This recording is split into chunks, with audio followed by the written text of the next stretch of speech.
D pharm यानी diploma in pharmacy के बाद बी फार्म यानी बैचलर इन फार्मेसी करें या नहीं, क्या इसके बेनिफिट होंगे, क्या इससे जॉब में कुछ हमें फ़र्क पड़ेगा, सैलरी ज़्यादा मिलेगी, या फिर किन लोगों को ये करना चाहिए और किसे ये नहीं करना चाहिए। अगर इस तरह के सवाल आपके दिमाग में चल रहे हो तो आप बिल्कुल सही वीडियो पर आए हो। मैं आपको गारंटी देता हूँ कि ये वीडियो को अगर आप कंप्लीट वॉच कर लेते हो तो इसके बाद जो है आप ये टॉपिक पर बिल्कुल भी वीडियो नहीं देखोगे और आपका जो कन्फ्यूजन है वो 101% क्लियर हो जाएगा।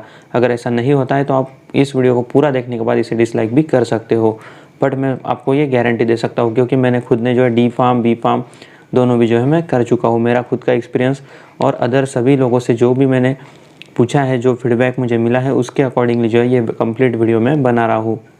सो हाय गाइस, मैं हूँ आदेश और आप देख रहे हैं फार्मा बड़ी। तो दोस्तों सबसे पहले तो जो कोई भी उदित फार्मेसी चैनल से हमारे इस चैनल पर आए हैं, हमारे ई फार्मेसी स्टडी चैनल की न्यूज़ सुनकर जो कि हैक हो गया है और डिलीट हो गया है, तो उनको सबसे पहले बहुत बहुत थैंक यू इतना ज़्यादा सपोर्ट करने के लिए। इसी तरह का सपोर्ट जो है आप करते रहिए। तो चलिए आज के वीडियो को हम स्टार्ट करते हैं।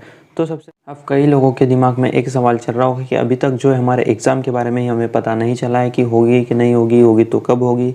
बट एक बात गारंटी से मैं कह सकता हूँ कि कभी ना कभी तो आपकी एग्ज़ाम होने वाली है और नहीं अगर होती है तो डायरेक्टली आपको रिजल्ट मिलेगा और उसके बाद जो है आपके दिमाग में ये क्वेश्चन आएगा ही आएगा कि हम अब डी फार्म तो हो गया, अब बी फार्म करें कि नहीं करें। तो सबसे पहले यहाँ पर आपके ईजी मतलब आपको अंडरस्टैंडिंग के लिए हम 3 कैटेगरी में स्टूडेंट को डिवाइड कर लेते हैं। जो सबसे पहली कैटेगरी है उसमें ऐसे स्टूडेंट आते हैं जिनका जो एम है वो फिक्स है कि हमें जो है मार्केटिंग ही करनी है, या फिर हमें इनको मतलब अब घर से इतना ज़्यादा फाइनेंशियल अच्छा सपोर्ट नहीं मिल रहा है, या फिर जिनकी जो है फाइनेंशियल कंडीशन इतनी अच्छी नहीं है, जिन्हें अभी जॉब की बहुत ज़्यादा ज़रूरत है। तो ऐसे स्टूडेंट जो है डायरेक्टली डिप्लोमा के बाद जॉब के लिए जा सकते हैं। तो इनको क्या लॉस होगा और क्या बेनिफिट होगा वो हम वीडियो के एंड में देखेंगे। अब बात आती है सेकंड कैटेगरी के स्टूडेंट के। ऐसे स्टूडेंट जिनका जो है एम फिक्स है कि हमें जो है रिसर्च में जाना है, या फिर हमें जो है टीचिंग में जाना है, या फिर हमें जो है घर से मतलब उन्हें जो है अगर घर से फाइनेंशियली सपोर्ट मिल रहा है तो ऐसे जो सेकंड कैटेगरी के स्टूडेंट है उन्हें जो है बी फार्म करना ही चाहिए। तो अब आती है बात थर्ड कैटेगरी की, जिसमें मोस्ट ऑफ दी 70% से ज़्यादा स्टूडेंट आपको देखने मिल जाएंगे। तो वो होते हैं कि मतलब उन्हें बस यही कन्फ्यूजन है कि बी फार्म करे कि नहीं करे, मतलब घर से फाइनेंशियली सपोर्ट भी मिल रहा है बट उनके दिमाग में ये बात क्लियर नहीं है और वो ये सोचते हैं कि अगर हम बी फार्म करते हैं तो हमें फ़ायदा क्या होगा। तो ऐसे जो स्टूडेंट हैं उन्हें अब मैं बताता हूँ कि उनका फ़ायदा क्या होगा। अगर आपको घर से फाइनेंशियल सपोर्ट मिल रहा है तो आप जो है बी फार्म के लिए जाइए ही जाइए, क्योंकि अगर सपोज़ कीजिए आप डी फार्म में इतनी अच्छी स्टडी नहीं कर रहे थे, बट कई सारे ऐसे स्टूडेंट हैं जो मैंने देखे भी है कि डिप्लोमा के बाद जो है बी फार्म जब वो करते हैं तो उनका धीरे धीरे जो है फार्मेसी में इंटरेस्ट बढ़ने लगता है और उसके बाद जो है वो जी पैट जो होती है ग्रेजुएट फार्मेसी एप्टीट्यूड टेस्ट वो भी क्रैक करते हैं। उसके बाद जो नाइपर होती है तो वो भी क्रैक कर लेते हैं और जो फार्मेसी में के आईआईटी जिसे बोलते हैं टॉप कॉलेजेस नाइपर, वहाँ तक जो है कई सारे स्टूडेंट पहुँच गए हैं।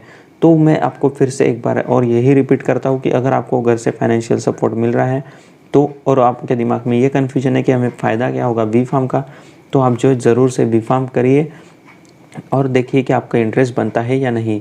अब ये हो गए अलग अलग 3 कैटेगरी के स्टूडेंट, इन तीनों में से आप कोई ना कोई कैटेगरी में ज़रूर से आते होंगे। तो अब बात आती है कि हमें फ़ायदा क्या होगा बी फार्म करने से। तो सबसे पहली बात, जैसे मैंने थर्ड और सेकंड कैटेगरी में बताया कि अगर आप रिसर्च में जाना चाहते हो या फिर जाना चाहते हो आप टीचिंग में, साथ ही साथ फार्माकोविजिलेंस एक फील्ड है जिस पर हमारी जो है नेक्स्ट वीडियो आने वाली है। तो ये सारी फील्ड्स में जो है यहाँ पर मिनिमम क्राइटेरिया होता है एम फार्म या फिर बी फार्म। तो अगर आप बी फार्म कर लेते हो तो जो है आपको यहाँ पर एक फ़ायदा मिल जाएगा। साथ ही साथ कई ऐसी कंपनीज़ होती जो कंपनीज़ जो है सिर्फ और सिर्फ बी फार्म को ही जल्दी प्रमोशन देती है, इंसेंटिव देती है, बट सभी कंपनी ऐसी नहीं होती है। कुछ कंपनी जो मोस्ट ऑफ दी एमएनसीज़ की मैं बात कर रहा हूँ, तो ऐसी भी कंपनीज़ होती है। यहाँ पर अगर आप जाना चाहते हो तो भी आपको यहाँ पर बेनिफिट मिलेगा। और अगर हम बात करें पेमेंट की कि पेमेंट में कितना फ़र्क पड़ता है डी फार्म और बी फार्म के बाद, तो स्टार्टिंग लेवल पे दोनों को सेम पेमेंट होता है। जी हाँ, दोनों को सेम पेमेंट होता है। यहाँ 1-2 हज़ार की जो है डिफरेंस रह सकता है, बट मोस्ट ऑफ दी जो है सेम पेमेंट होता है। अगर हम मार्केटिंग की बात करें, मार्केटिंग में जो है डी फार्म करो आप, बी फार्म करो या फिर एम फार्म के बाद जाओ, तीनों में जो है आपको सेम पेमेंट मिलेगा। इनिशियल लेवल पर मैं बात कर रहा हूँ।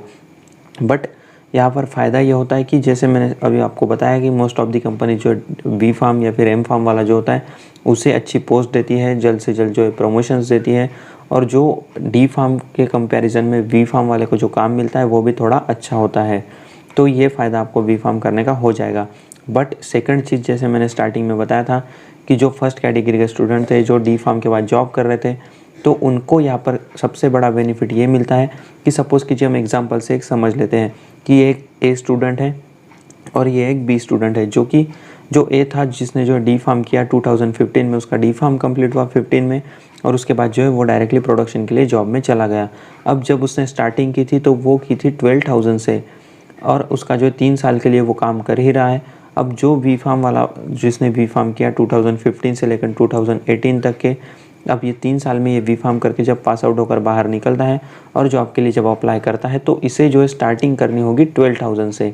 और जो डी फार्म वाला है वो 3 ईयर का एक्सपीरियंस ले चुका है, और 3 ईयर का एक्सपीरियंस लेके वो जो है अब कंपनी स्विच करता है। जिसने स्टार्टिंग की थी 12,000 से डी फार्म वाले ने, अब उसके पास जो है 3 साल का एक्सपीरियंस है, और बी फार्म करके जो स्टूडेंट आया है वो कम्प्लीटली फ्रेशर है।